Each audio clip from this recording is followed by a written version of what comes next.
एक महिला जिसका नाम शांति देवी होता है, उसकी उम्र 60 वर्ष के आसपास होती है। सरकारी विभाग में नौकरी करते करते रिटायर हो चुकी है, जिसके 2 बेटियां, उनकी शादी हो चुकी है। एक लड़का जो आईटी सेक्टर में गवर्नमेंट जॉब कर रहा है, वेल सेटल्ड है। यह घटना दिल्ली के गुरुग्राम शहर की है, जहां शांति अपना जीवन व्यतीत करती है। शांति के पति का निधन आज के 15 साल पहले हो चुका होता है।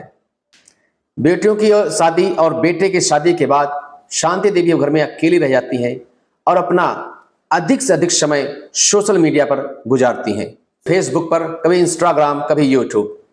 दोस्तों, इसी के चलते हुए एक दिन की घटना है जब शांति देवी सोशल मीडिया पर अपना समय व्यतीत कर रही थी, काफी व्यस्त थी।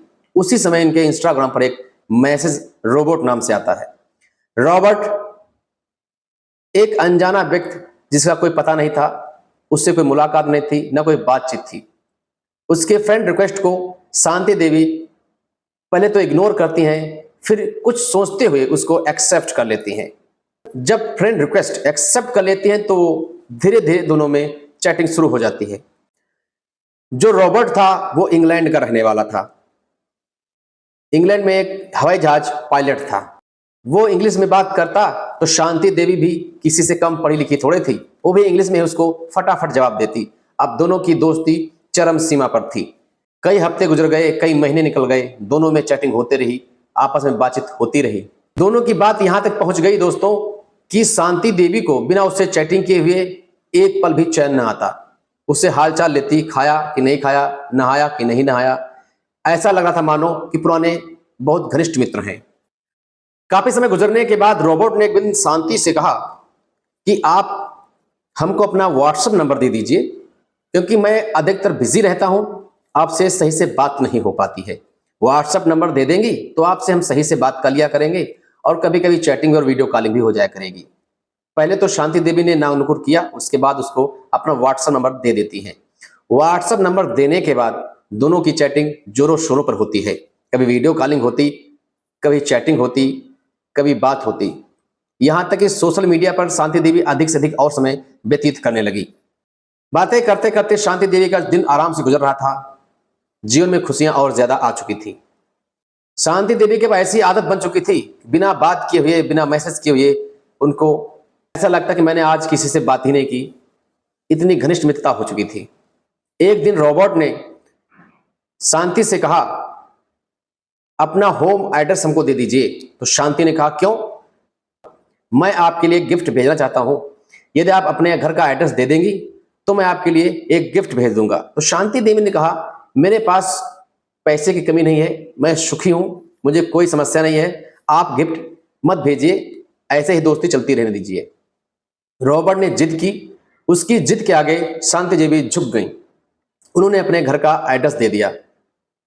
रॉबर्ट ने कहा कि आपको मैं गिफ्ट भेज रहा हूं। तो शांति ने कहा, मेरे लिए गिफ्ट अगर भेजना ही है तो कोई छोटा मोटा गिफ्ट भेज देना, काम चलाओ, मुझे उसकी कोई ज्यादा लालच नहीं है। 10 अक्टूबर सन 2022 को एक फोन कॉल आता है। उस फोन कॉल पर जो व्यक्ति बोलता है, कहता है, मैं कस्टम अधिकारी हूं, आपका जो ये पार्सल आया हुआ है ये आपको पहुंचाने के लिए सिर्फ चार्ज देना पड़ेगा। तो शांति देवी ने कहा, ये कैसा पार्सल है जिसका शिपिंग चार्ज हमें देना पड़ेगा? तो उसने कहा, कस्टम अधिकारी ने, कि ये जो आपका पार्सल है ये काफी वजन है, इसका वेट अच्छा खासा है, जिसके लिए आपको इसका सिर्फ चार्ज देना पड़ेगा। तो शांति देवी ने कहा, ठीक है, कितना देना है? तो कहता है 35,000 रुपए। इतना सुनते ही शांति देवी के पैरों तले जमीन खिसक जाती है और शॉक्ड रह जाती है कि ऐसा कौन सा गिफ्ट है जिसकी शिपिंग चार्ज 35,000 रुपए। तो वो कहता है कि देखो कि जो आपका गिफ्ट है ये बहुत ही वजन है, इसलिए इसका शिपिंग चार्ज इतना पड़ रहा है। शांति देवी ने कहा, ठीक है, मेरा गिफ्ट इतना वजन है। तो उसने अपने दोस्त रॉबर्ट से बात की। रॉबर्ट ने कहा, जो आपसे अधिकारी कह रहे हैं उसको मान लीजिए और वो पैसे दे दीजिए, आपका गिफ्ट इतना महंगा जो मैंने भेजा है, वजन तो होगा ही। शांति देवी उसकी बात से सहमत होकर के 35,000 रुपए उसके बताए हुए अकाउंट पर भेज देती हैं। उसके ठीक 10 मिनट बाद फिर एक फोन आता है और कहता है, मैं कस्टम अधिकारी का चीफ असिस्टेंट बोल रहा हूं, ये जो आपका गिफ्ट हमारे पास आया हुआ है इसको बिना चेक किए हुए मैं आपको नहीं भेज सकता। ये इंडिया के सुरक्षा का सवाल है। विदेश से आप कोई भी गिफ्ट आपको भेजता है तो उसकी सुरक्षा करना हमारा दायित्व है। इसको खोल के हम चेक करेंगे, इसमें कोई बम हथियार तो नहीं है। जब मैं पूरी तरह संतुष्ट हो जाऊंगा तब इसको आपके पास में भेज दूंगा। शांति देवी कहते ठीक है, हमें इसमें कोई दिक्कत नहीं, आप उसको चेक कर लीजिए। जब अधिकारी उस बॉक्स को खोलता है तो वो एकदम शॉक्ड रह जाता है और उसने तत्काल शांति देवी को फिर से फोन लगाया और कहा कि शांति देवी, ये जो आपके लिए गिफ्ट आया है, इस डब्बे के अंदर बहुत ही ज्यादा रकम का सामान रखा हुआ है। तो शांति देवी कहती इसमें क्या रखा हुआ है? तो कहता बहुत महंगे महंगे सेलफोन, महंगी महंगी घड़ियां और $80,000 की रकम रखी हुई है। इतना सारा इंतजाम इसके अंदर रखा हुआ है, इसको मैं आपके पास ऐसे नहीं भेज सकता। इसके लिए आपको कुछ और पैसे चुकाने पड़ेंगे, तब मैं आपको भेजूंगा। इसके अंदर लगभग 90 लाख रुपए का सामान रखा हुआ है। इतना सुनते ही शांति देवी एकदम चौकन्नी हो जाती है कि इतना महंगा गिफ्ट।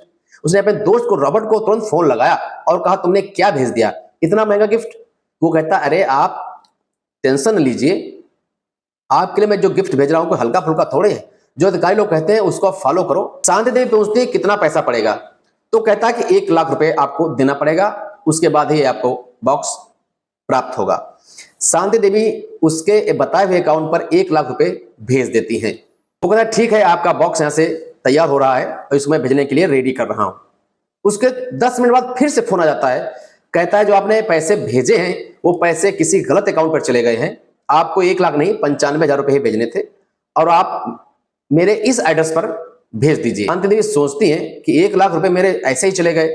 फिर सोचती है कोई बात नहीं है, 90 लाख रुपए का हमें गिफ्ट प्राप्त हो रहा है तो 2-4-5 लाख रुपए मेरे लिए कुछ नहीं है। बताए हुए अकाउंट पर 95,000 रुपए फिर से भेज देती हैं। दोस्तों, अपने दोस्त के प्यार में इतना पागल शांति देवी मन ही में सोचती कि जो गिफ्ट मेरे को प्राप्त होगा मैं अपने लड़कों को दिखाऊंगी, अपनी बेटियों को दिखाऊंगी कि मेरा दोस्त इंग्लैंड से कितना महंगा गिफ्ट भेजा है। सब शॉक रह जाएंगे, सब चौकन्ने हो जाएंगे। शांति देवी अब 35,000, 95,000, 1 लाख और लगभग 2.5 लाख रुपए के आसपास उसको भेज चुकी है। कस्टम अधिकारी कहता है कि ठीक है, आपका पैसा हमें प्राप्त हो चुका है, आप चिंता ना करें, मैं आपका बॉक्स पैक करके आपके पास भिजवा रहा हूं। शांति देवी आज फूले नहीं समा रही हैं। वो सोचते हैं कितना बड़ा गिफ्ट आज तक मुझे किसी ने नहीं दिया, ऐसा गिफ्ट मुझे लाइफ में पहली बार प्राप्त हो रहा। मेरे पति भी थे, कभी भी गिफ्ट नहीं दिया, ऐसा गिफ्ट मैं जिंदगी में पहली बार प्राप्त करने जा रही हूँ। Thank you Robert. इधर शांति देवी रॉबर्ट से बात करती हैं कि आपने इतना महंगा गिफ्ट भेज दिया है जिसके लिए मुझे इतने सारे पैसे चुकता करने पड़े हैं। तो रॉबर्ट समझाता है कि आप टेंशन लो, पैसे तो देने ही पड़ेंगे आपको, इतना महंगा गिफ्ट जो आपको मैंने भेजा है। तो 2-3 घंटे के बाद शांति देवी के पास एक और फोन कॉल्स आती है और वो हवाई अड्डे का प्राधिकरण खुद को बताता है। वो कहता है कि शांति देवी, जो आपके बॉक्स में $80,000 हैं, इनको इंडियन करेंसी में कन्वर्ट करने के लिए आपको काफी मशक्कत करनी पड़ेगी, इसलिए आप इनको कन्वर्ट करने के लिए कुछ पैसे अगर दे देंगी तो मैं इनको यहीं पर कन्वर्ट करवा दूंगा। तो शांति देवी सोचते हैं बात तो सही कह रहा है, उन पैसों को मैं लेकर क्या करूंगी, ये डॉलर कहां ले जाऊंगी।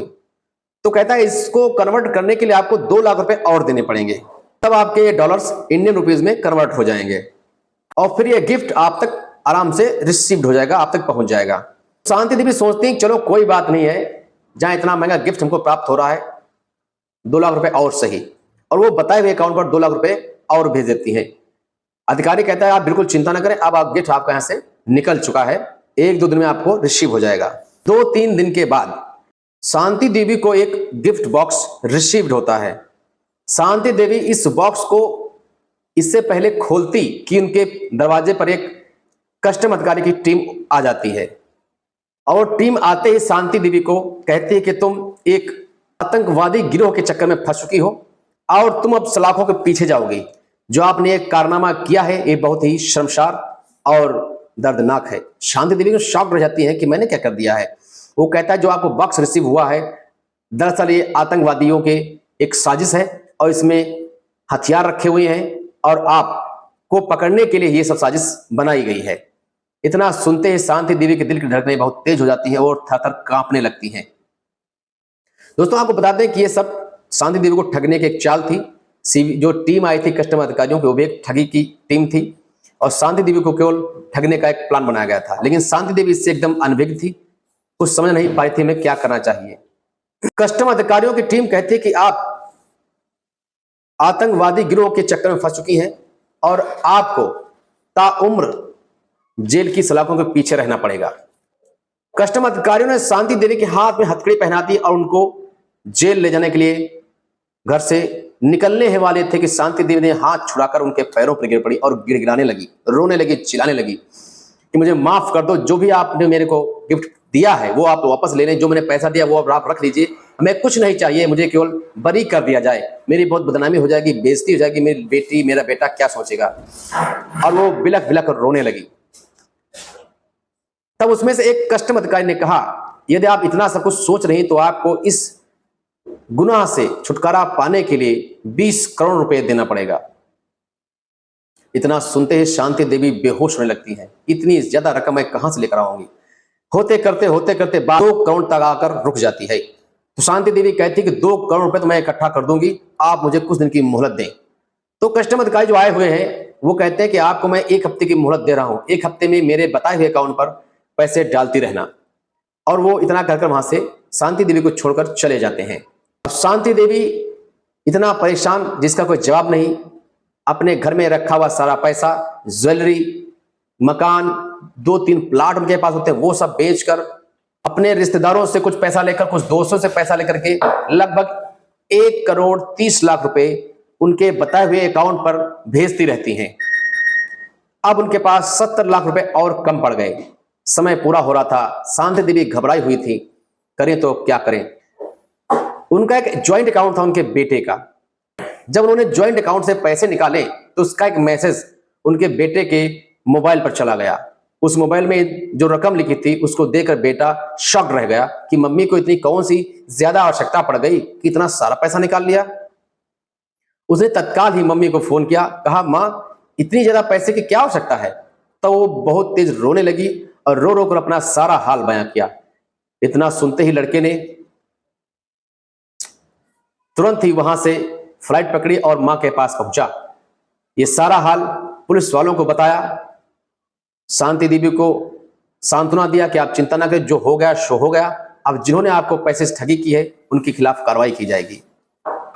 बेटे ने थाने में एफआईआर करने के बाद अपनी मां को घर पर लाता है और घर पर लाने के बाद अपने साथ मुंबई लिए चला जाता है।